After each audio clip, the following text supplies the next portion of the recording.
اهلا بكم في مكان ما على كوكب الارض.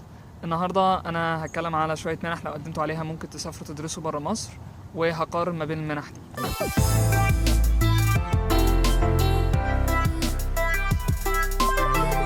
الفيديو ده للتقديم على منح ما قبل الفتره الجامعيه. هعمل فيديو تاني في المستقبل عن الفتره الجامعيه. المنحه الاولى بتقدمها AFS. البروجرام نفسه اسمه ياس، وهو اكسشينج بروجرام، تبادل طلابي ما بين مصر وامريكا. على ايامي كان في قلق، فكان الطالب الامريكي مش بيجي مصر. دلوقتي ممكن يكون الموضوع اتغير. مدة المنحة سنة، بتقعد فيها مع عائلة مستضيفة وبتدرس فيها في مدرسة أمريكية. مميزات المنحة دي إن أنت بتفتح مخك أكتر، تشوف طبعا تجربة مختلفة، بتتعامل مع ناس مختلفة، بتحسن الإنجليش بتاعك، تكتشف أكتر عن نفسك، بتتعلم حاجات كتير.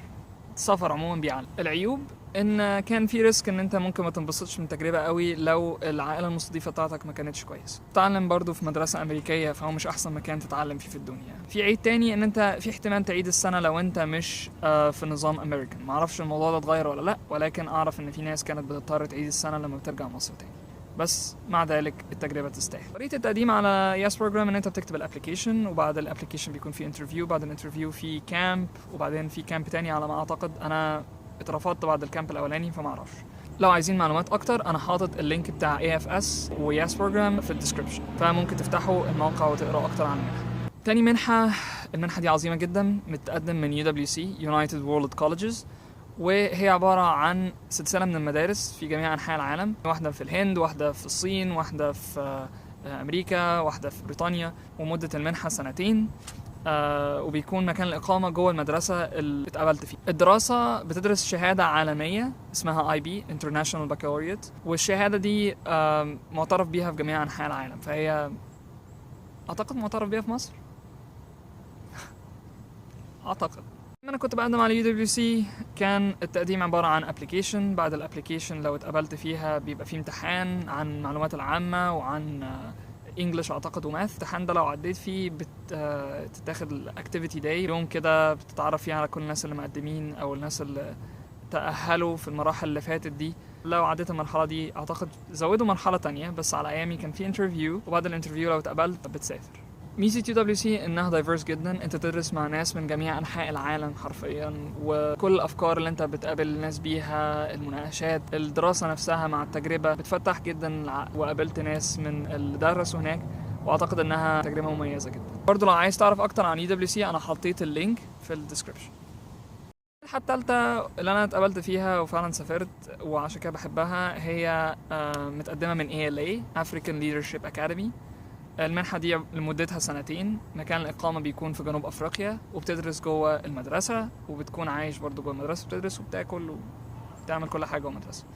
الدراسة بتدرس فيها IGCSE، بس بتدرس A level، بتختار 2 أو على حسب قدرتك ممكن تختار 3 A levels وتمتحن فيهم على آخر السنتين.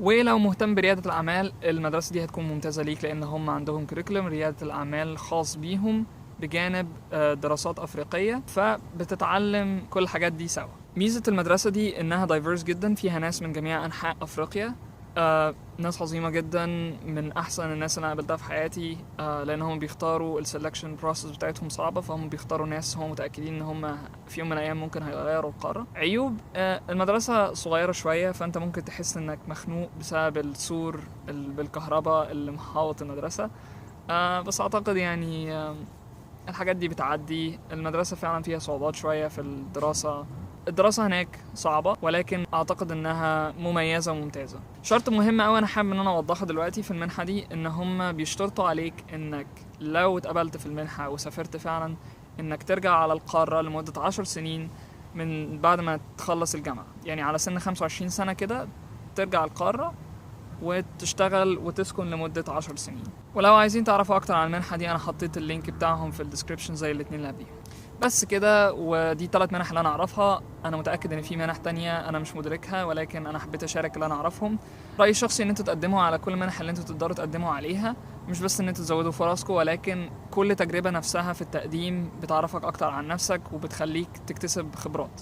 ما تكسلوش، اكتبوا الابليكيشنز، قدموا، واتمنى ان ربنا يوفقكم في ان انتوا تدرسوا في مكان افضل، مش معنى ان مصر وحشه، ولكن في يوم من الايام نقدر ان احنا نرجع ونغير التعليم في مصر علشان يكون افضل. ليه انا بعمل الفيديو ده وبشارك الناس ان في منح وانا خلاص سافرت وانتهى الموضوع؟ لان حاجه علمهاني السفر ان لما بتشارك المعلومات بشكل ما المعلومات دي تجيلك. انا شفت ناس فعلا كريمه جدا في انها تشارك المعلومه، ما بيخبوش، ودي حاجه انا في مصريين كتير قوي بيفتقروها، ان هم بيخبوا داري على سمعتك تقيد. انا مش عايز اقول لك النتيجه بتاعتي، انا مش عايز اقول لك ان في الفرصه دي عشان انت لو قدمت انا مش هتقبل. والحقيقه ان ده مش صح. لو مين قدم، يعني لو 100,000 واحد قدم وانت مكتوب لك ان انت تسافر هتسافر، ولو 2 قدموا علشان انت ما قلتش لاي حد وجيت برضو تقدم ومش هتترفض. اوكي، هتترفض لو مش مكتوب لك ان انت تسافر. فاتمنى ان انتوا تشاركوا الفيديو ده مع كل الناس، تشاركوها بنيه ان انتوا نفسكم تشاركوا المعلومه علشان ربنا يوفقكم في ان انتوا تسافروا وكل الحاجات الحلوه دي. بس اوكي، الى لقاء اخر في فيديو اخر، وتابعونا. سلام.